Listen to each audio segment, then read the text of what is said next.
on what the National Weather Service found. We turn now to Storm Team 10 meteorologist Jonathan Kegas, who continues our live team coverage in Evergreen. Jonathan?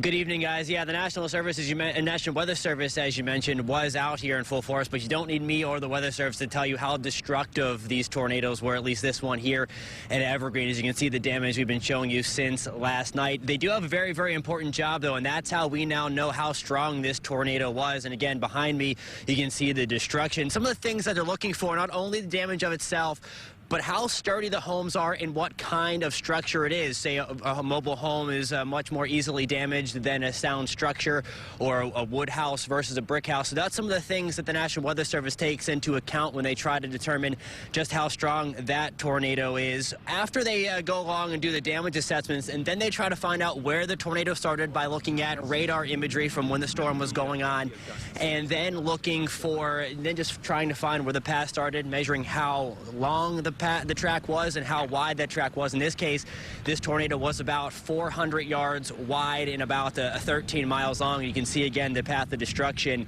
that it carved, and again with that rating coming in at EF3 with those winds of 136 to 165 miles per hour, guys. Jonathan, what are we seeing behind you right now? The camera's kind of tight on you, but what kind of damage are you looking at right there from where you're standing? Yeah, if we can zoom out just to give you perspective, this house behind me here made of brick, so one of the more sturdy structures here, but you see the roof is caved in. We were talking about EF1 damage. First thing you look for is maybe shingles blown off, windows blown out. You can see this damage much more extensive than that. We're talking about 110 or so mile-per-hour winds there.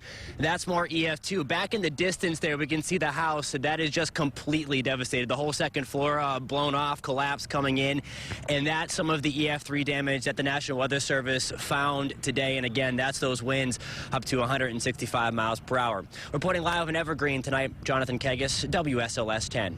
All right, thank you, Jonathan. And like you said, the National Weather Service